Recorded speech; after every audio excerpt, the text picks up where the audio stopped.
श्री स्वामी समर्थ सर्वांना. मी प्रतिभा आणखीन एका नवीन व्हिडिओमध्ये तुम्हा सर्वांचं खूप सारं स्वागत करते. सकाळी सकाळी दिवसाची सुरुवात रांगोळी देवपूजनीत झाली होती आणि त्यानंतर मी हा कुलदेवीचा जो कलश स्थापन केलेला आहे तो आज पौर्णिमा म्हणून त्यातलं पाणी बदललं होतं. त्या कलशातलं दर शुक्रवारी, मंगळवारी किंवा मग पौर्णिमेच्या दिवशी पाणी बदलतात. म्हटलं चला आज पौर्णिमा आहे तर आपण यातलं हे पाणी आपण बदलू आणि दुसरं भरून ठेवू.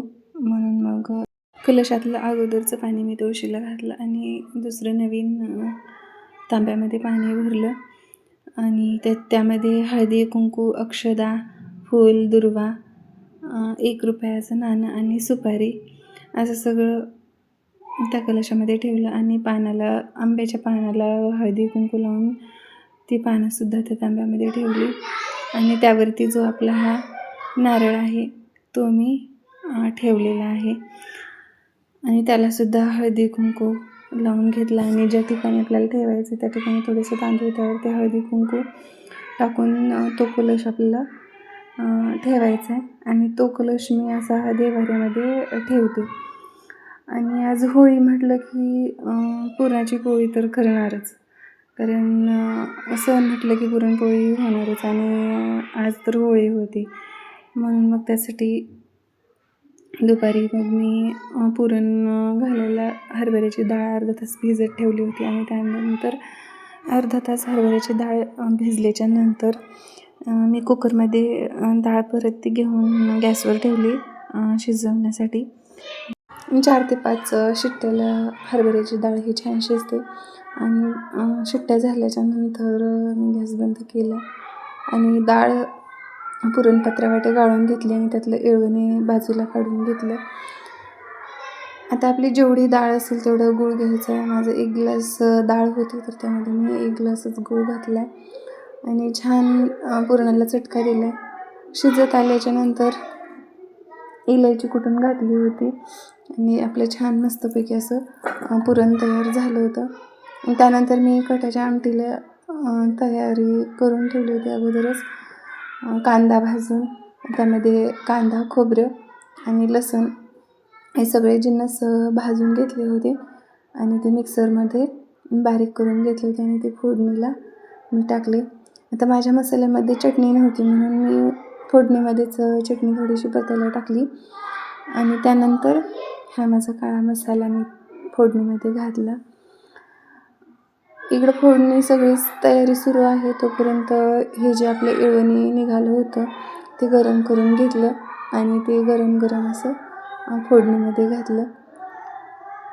त्यानंतर आमटीला चवीनुसार मीठ घातलं आणि छान अशी एक उकळी काढून घ्यायची. बघा रंग तर्री आपल्या आमटीला खूप छान आलेली आहे. हे बघा बघू शकता तुम्ही. पीठ चुरून घेतलं आणि पोळी करायला लागले होते. पुरणपोळीचं पीठ चुरताना गव्हाचं पीठ आणि मैदा मिक्स करतात बायका,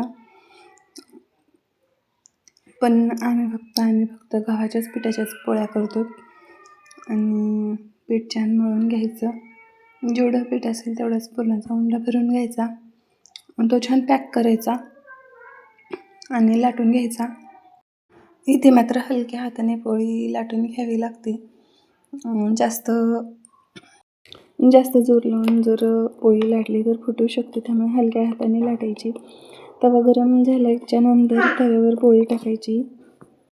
दोन्ही बाजूने छान अशी तेल किंवा तूप लावून पोळी भाजून घ्यायची. आता या होळीला पुरणपोळीच करतात. माझ्या माहेरी आणि सासरी दोन्हीकडे होळी आली की पोळी ही करतातच येते पुरणाची आणि माझ्या मते तर बहुतेक सर्वांच्याच घरी आज पुरणपोळीचा नैवेद्य असणार.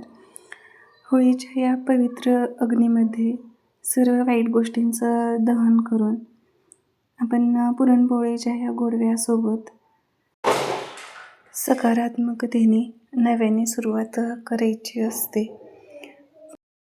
एकीकडे सगळ्या पोळ्या मी भाजत होते, करत होते आणि त्यानंतर दुसरीकडे मी भाताचं कुकर लावून घेतलं होतं आणि पूजेची तयारीला लागली होती. वाड्यातील सगळ्यांनी मिळून होळीची पूजा केली. असा होता माझा होळीचा दिवस. भेटू पुढच्या व्लॉगमध्ये. बाय.